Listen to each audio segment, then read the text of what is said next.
1。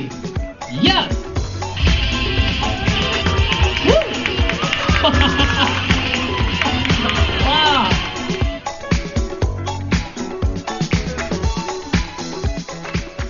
咁都想問下君如啦，第一次見到自己嘅蠟像，感覺如何咧？哇！震撼啊！震撼。即係有一個人可以似到你咁嘅樣咁啊！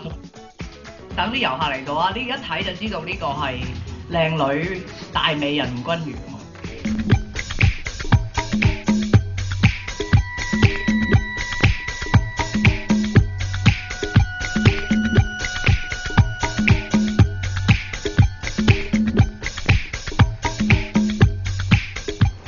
快啲過嚟香港杜莎夫人蠟像館，等我呢個星級主播吳君如過你幾招啦！